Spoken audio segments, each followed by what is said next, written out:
Deshaun Watson trade? Like, I mean, yes. Let's go into it. I mean, that's the biggest, most wide-ranging topic that's happened. Was it Friday that he got traded? Yeah, right. Yeah, Friday afternoon. Deshaun Watson got traded from the Houston Texans to the Cleveland Browns for 3 first-round picks and 2 second-round picks, right? Something like that, yeah. Yeah, and so this has been an ongoing thing since. I mean, Deshaun Watson announced probably a little over a year ago that he wanted to be traded, and then Wanted to be traded, and then the legal stuff, and then the stuff came out. Right. Then it came out that he's got 22 different accusations of sexual misconduct towards women, which, I mean, I have a hard time saying that out loud. Honestly, it's so insane that I can't possibly imagine. I don't know how you get yourself into that situation. I realize he's trying to get himself out of it now. And so recently it was announced. I like when people say everything that Deshaun Watson's been through the last. I'm like, oh, really? That he's been through? Oh, because somebody else put him through it. Oh, okay. Right. Right. This doesn't just. You don't just. I know they're allegations, and it's innocent until proven guilty. But come on. Anyway. Right. That's in a court of law, but this isn't a court of law on the Don't Be Ridiculous podcast. This is. We're just gonna. I mean, I'm just gonna speak for. As men, in general, I think we need to do better, but this guy especially, come on, man. I don't even, I can't even, we're not even going to go into that because that's not what this is for, but, so basically the criminal charge or the grand jury decided at this time, they're not going to bring criminal charges. Now, could they change their mind and bring criminal charges in the future? Yes. If more stuff comes out, yes, they still could. But it's believed by his attorneys that that's not going to happen. So now he's got 22 civil cases. So, all right, so let's just talk about this football-wise first, and then we'll get into the nonsense of. See the thing, and we were talking about this. We kind of thought that, or you were saying, is he really going to get suspended? I think he's going to, because the NFL they don't need charges. They can do whatever the hell they want, essentially. So I just think he'll probably get a 4 or 6 game suspension. Like Roethlisberger had an allegation come out, what was it, 12, 13 years ago, and he got like 6 games or something like that. So I think he's going to get something like that. Yeah. So basically, look, from the Cleveland Browns perspective, I understand it. Like, they're not going to give Baker Mayfield a big contract. But this move reeks of desperation because they not only did they give up the stuff to trade for him, they gave him a bigger contract. Yeah, $230 million fully guaranteed. Right. 5 years. They gave him $80 million more or whatever it is than he already had. He was already on a big contract and they gave him a raise. So that's a little disturbing because I feel like you could have got. Because remember, before this, it's down to the Saints and the Panthers, right? Right. And then basically Cleveland just came in and just, you give out all that money. It's like, oh, all right, well, I guess I'm taking you guys. Yeah. So what I was reading before we came on here, I was reading about the implications of this. Let's just football wise. Look, I think football-wise, I think it's a great move. I think Deshaun Watson's an elite quarterback. I think he's one of the best in the NFL. Now, listen, he hasn't played, when the season starts, he won't have played in 2 years. So maybe, we'll see where he's at. But talent-wise, the Cleveland Browns have a lot of what you would want. They got Amari Cooper, too. Right. They traded for Amari Cooper. They let Jarvis Landry go. But they have a good offensive line, good running game. Like, they literally have a lot of the things that Houston does not have.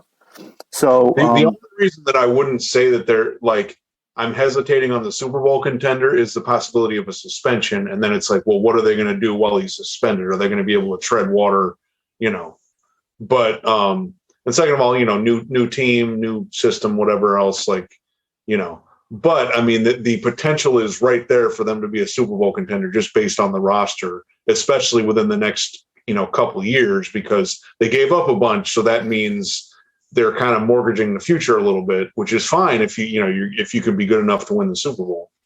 So Yeah, no, I think it's worth it because if he gets suspended, it'll probably be this season.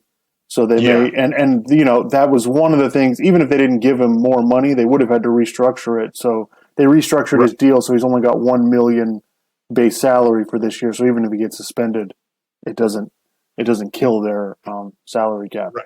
So yeah, I think it's I think Cleveland, while this is really messy because they still have Baker Mayfield there, this is kind of a so the article I was reading talking about, well, the Cleveland Browns are sacrificing their reputation.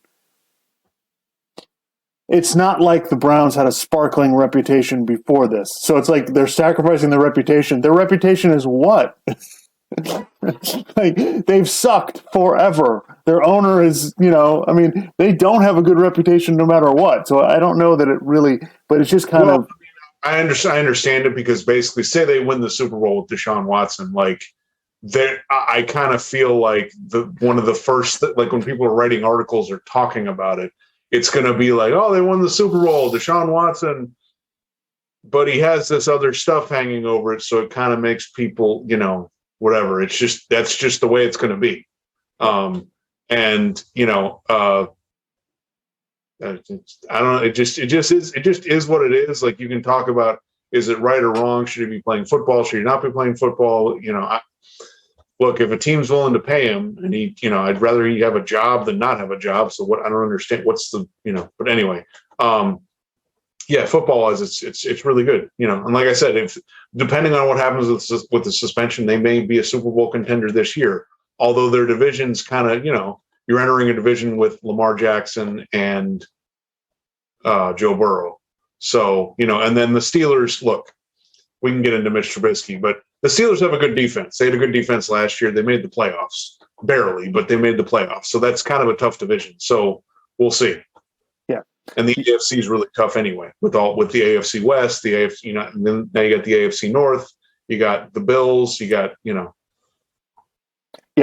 no, I think, and I think from Houston's side, I think they did about as well as you could possibly do. They did really good, yeah. They waited it out, which is the smart thing to do, and then they got a bunch of draft picks to try to rebuild their team, and they really like, from what I've seen, they really like Davis Mills as the quarterback. Yeah.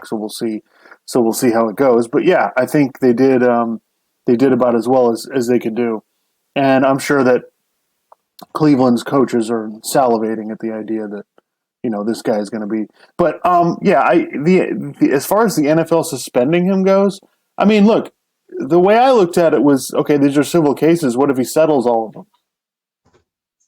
They're still going to suspend him? Like, maybe. I don't know. I mean, yes, the NFL has taken a hit here. And honestly, like, I've come on here and been pretty critical of the NFL. I don't think, I think their own self-interest is always first and foremost, and they haven't touched this. I think is, probably the right idea. Probably the right thing to do is just to stay away from it and see what happens. But yeah. I'm sure they don't want him playing. Like, even I don't know if he's going to have these cases resolved before the season starts, but I can't imagine the NFL wants him out there week one. And I'm sure Cleveland trading for him, I'm sure they're going to play him unless someone stops them.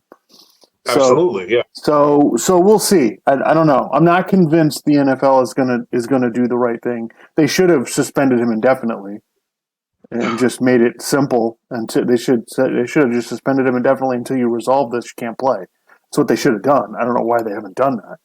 So So yeah, but this is but yeah, it's pretty crazy. I did not, Yeah, I mean, I guess this one, I guess I thought, like, to me, the Russell Wilson thing was crazier because I didn't think it was going to happen. I mean, I said multiple times, I'm like, I'll believe it when I see it. The Deshaun Watson thing, I knew it was eventually going to happen.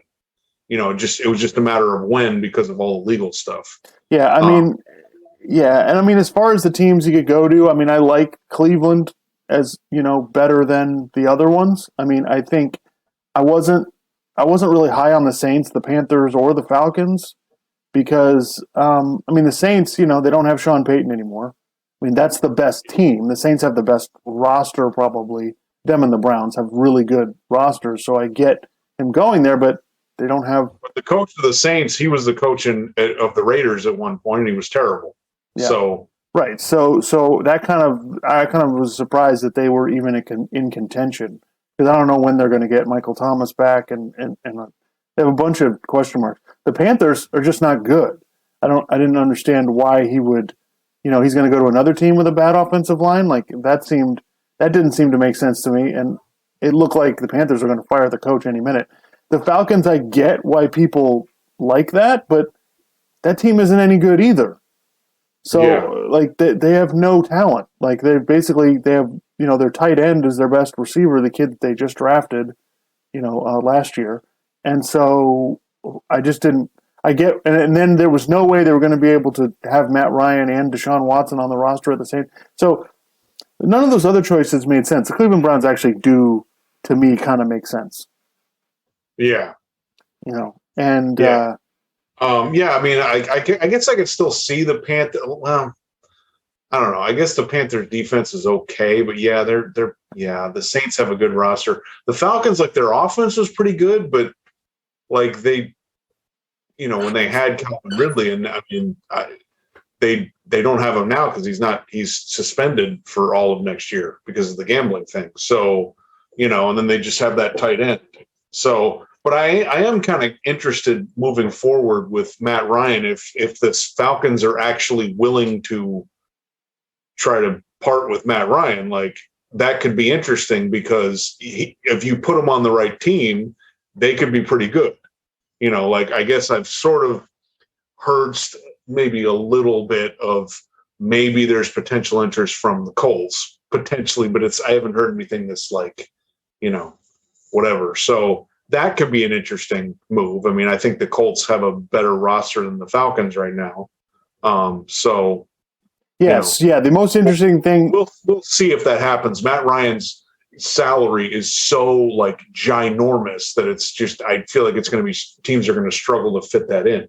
But I do think moving forward, that's something to keep an eye on because I think that would be really interesting. Yeah, especially now once teams have started signing free agents and that kind of stuff. It's hard to now, you kind of have to, if you're going to pull that trigger on Matt Ryan, you kind of have to do it right when it starts. You can't really wait. Right. So, yeah, that was funny. The most interesting thing about Deshaun Watson going to Atlanta is where's Matt Ryan going to go? That was kind of fun.